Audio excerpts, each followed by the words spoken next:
कहानी खामोश यादें प्यार में पार्ट 4। वीडियो को लास्ट तक ज़रूर देखें और अगर हमारे चैनल पे नए हैं तो हमारे चैनल को सब्सक्राइब करें। बहुत ही अच्छी स्टोरी है।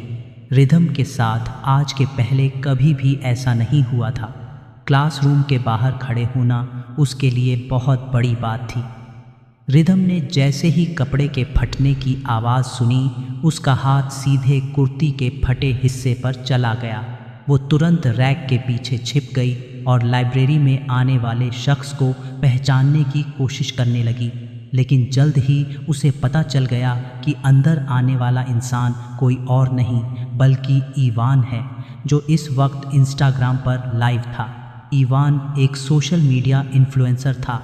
आज वो अपनी ऑडियंस को कॉलेज की लाइब्रेरी दिखाना चाहता था, लेकिन रिदम की तरह वो भी गलती से पुरानी वाली लाइब्रेरी में आ गया था। अचानक चलते हुए वो पास में रखी किताबों के ढेर से टकरा गया और गिर पड़ा। उसका फ़ोन सीधे रैक के पीछे बैठी रिदम के पास जा गिरा, और क्योंकि फ़ोन लाइव था, लोग सब देख रहे थे। शुक्र था कि रिदम का चेहरा कैमरे में दिखाई नहीं दे रहा था। पीछे से लाइव पर लोगों की आवाज़ें सुनकर रिदम मुड़ने ही वाली थी कि तभी इवान ने उसकी कमर पकड़ ली और उसे रैक से सटा दिया। उसने तुरंत अपने शरीर से रिदम के चेहरे को कवर कर लिया ताकि कैमरे पर उसकी पहचान न हो। इवान नहीं चाहता था कि इतने लोगों के सामने रिदम का मजाक बने, लेकिन फॉलोअर्स ने उसे रिदम को कमर से पकड़े हुए देख लिया और कुछ ही सेकंड्स में ये वीडियो इंस्टाग्राम पर ट्रेंड करने लगा। लोगों ने एक झटके में रिदम को इवान की मिस्ट्री गर्लफ्रेंड बना दिया। इवान ने झटपट फ़ोन उठाया और नेट ऑन ऑफ कर दिया। उस वक्त इवान और रिदम एक दूसरे के बहुत करीब थे, लेकिन उससे पहले कि वो फ़ोन जेब में रख पाता, रिदम ने झटके से फ़ोन छीन लिया और नेट ऑन करके इंस्टा देखने लगी। हर तरफ वही वीडियो छाया हुआ था।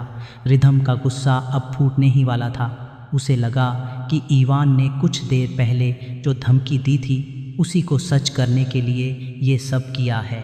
ये सोचते ही उसने गुस्से में इवान को ज़ोर से धक्का दिया। इवान पीछे रखी लकड़ियों पर गिर पड़ा। रिदम ने झटपट उसकी जैकेट उतारी और ख़ुद पहन ली। इस बीच इवान वापस खड़ा हो चुका था, लेकिन उसके हाथ छिल गए थे। वो अपने हाथों को देख रहा था कि तभी रिदम ने उसका कॉलर पकड़कर कहा, कितने मीन हो तुम। पैसों का इतना घमंड है कि मेरी इज्जत को सोशल मीडिया पर तमाशा बना दिया। अगर तुम्हें लगता है कि ऐसा करके तुमने मुझसे बदला ले लिया है और मैं चुप रह जाऊंगी, तो तुम गलत सोच रहे हो। इवान, जो अब तक शांत खड़ा था, इस इल्ज़ाम को सुनकर चुप नहीं रह सका। उसने गुस्से में रिदम का हाथ पकड़कर पीछे मरोड़ते हुए कहा, अगर मुझे तुमसे बदला लेना होता तो मैं तुम्हारा चेहरा छिपाता नहीं, बल्कि कैमरे के सामने लाकर रखता। मुझे बदला लेना पसंद है, लेकिन छुप छुप कर नहीं। तो मिस स्ट्रेंज, अपना दिमाग इतना भी मत लगाओ। और रही मेरी जैकेट, उसे लौटाने की ज़रूरत नहीं है। मुझे लड़कियों की इज्जत करना आता है। ये कहकर इवान ने फ़ोन जेब में रखा और हाथों की खरोंचों को देखते हुए बाहर चला गया। रिदम उसके सामने तो मजबूती से खड़ी रही, लेकिन उसके जाते ही वहीं बैठकर रो पड़ी। आज का वाक़या सच में बहुत बड़ा था। वो चाहकर भी इवान की बातों पर यकीन नहीं कर पा रही थी। वो बाहर निकलना चाहती थी, लेकिन इंस्टा पर वायरल हो रहे वीडियोस देखकर उसके कदम नहीं उठ रहे थे। हालांकि उसका चेहरा कहीं भी नहीं दिखा था, फिर भी उसके अंदर अजीब सा डर समा गया था। इधर सोनाली कैंटीन में बैठी वही वीडियो देख रही थी। सोनाली बोली, जाने कौन है ये लड़की जिसे बचाने के लिए इवान ठकराल ने अपना लाइव रोक दिया। ज़रूर बहुत प्रिटी होगी। सोनाली वीडियो देख ही रही थी कि अचानक उसे वक्त का ध्यान आया। आधा घंटा हो चुका था, लेकिन रिदम अब तक नहीं आई थी। उसने रिदम का फ़ोन मिलाया, लेकिन फ़ोन उसके बैग में ही बज रहा था। सोनाली ने कहा, कहीं ये रास्ता तो नहीं भूल गई? मैं खुद जाकर देखती हूँ। उसने समोसे पैक करवाए और लाइब्रेरी की ओर निकल गई। वो नई लाइब्रेरी की तरफ जा रही थी, तभी उसे अचानक ख्याल आया, कहीं रिदम पुरानी वाली लाइब्रेरी में तो नहीं चली गई।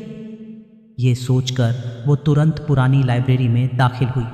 अंदर काफ़ी अंधेरा था। उसने मोबाइल की टॉर्च ऑन की और रिदम को आवाज़ लगाने लगी, इधर इवान लाइब्रेरी से निकलकर सीधे अपनी कार में बैठ गया।